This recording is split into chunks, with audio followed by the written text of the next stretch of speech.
যারা শুটকি খেতে পছন্দ করে এই রেসিপিটা তাদের জন্য, যেটা কিনা একবার বানিয়ে 6 মাস সংরক্ষণ করে খেতে পারবেন। আসসালামু আলাইকুম সবাইকে। অনলাইন থেকে কিনতে গেলে আসলে অনেক দাম পড়ে যায় এই শুটকির বালাচাটা। এখানে আমি একটা কড়াইয়ের মধ্যে পর্যাপ্ত পরিমাণ সয়াবিন তেল দিয়ে দিলাম। তেলের পরিমাণটা একটু বেশি দিতে হবে। এখানে ডুবো তেলের মধ্যে এখন আমি দিয়ে দিচ্ছি প্রায় আধা কেজি পরিমাণ রসুন কুচি। আধা কেজি হবে না, একটু তার থেকে কম হবে। রসুনগুলোকে বেশি চিকনও না আবার বেশি মোটা না, এভাবে কাটতে হবে লম্বালম্বিভাবে, না গোলভাবে কাটা যায়। আমি লম্বালম্বিভাবে কাটলাম। আমি প্রত্যেক বছর শীত আসলে এই বালাচাটা বানাই। শীত আসলে কেন বানাই এটা তো বললাম না। আসলে শুটকিগুলো আমি আমাদের গ্রামের বাড়ি থেকে শুকাই নিয়ে আসি। দোকানের কিনা শুটকির থেকে আমার থেকে মনে হচ্ছে যে নিজের হাতে শুকানো শুটকিগুলো একদম ফ্রেশ থাকে। এখানে কথা বলতে বলতে আমার রসুনগুলো ভাজা হয়ে গেছে। এরকম গোল্ডেন কালার আসলে রসুনগুলোকে উঠায় নিতে হবে। এখন দিয়ে দিচ্ছি একই তেলের মধ্যে পেঁয়াজ কুচি।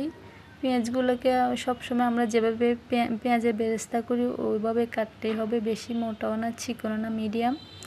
এগুলো এখন আমি গোল্ডেন কালার করে ভেজে নিয়েছি। সেই একই তেলের মধ্যে এখন দিয়ে দিচ্ছি শুটকিগুলো। বড় যে চিংড়ি শুটকি আছে ওগুলো দিয়ে করতে পারেন, বা আমার মতো এরকম ছোট বড় মিক্স করেও করতে পারেন, কোনো সমস্যা নাই। এখন আমি মিডিয়াম লো আছে শুটকিগুলোকে ভেজে নিচ্ছি।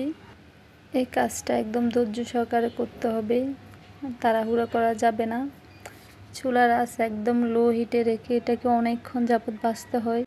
তারপর শুটকির কালারটা যখন একটু চেঞ্জ হয়ে আসে, হালকা একটু বাদামি কালার চলে আসে, তখন এখানে আমি পরিমাণ অনুযায়ী দিয়ে দিচ্ছি লবণ আর দিয়ে দিচ্ছি শুকনা মরিচ। এটা আগে থেকে আমি রেডি করে রাখছি, যেহেতু ভিডিওটা অনেক লম্বা হয়ে যাবে তাই।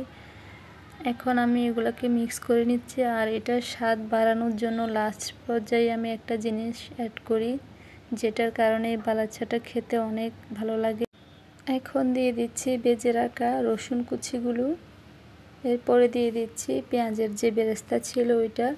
আমি মাঝে মাঝে এটার সাথে কিছু আদা কুচিও অ্যাড করি, এবার দিলাম না। এখন আমি ভালো করে মিক্স করে দিয়ে দিচ্ছি সামান্য পরিমাণ টেস্টিং সল্ট। এটা আসলে শরীরের পক্ষে অনেক ক্ষতি আমি জানি, তাও টেস্ট বাড়ানোর জন্য সামান্য পরিমাণ দিলাম। এখন দিয়ে ভালো করে নেড়েছেড়ে একদম লাল লাল হলে চুলাটা অফ করে দিতে হবে।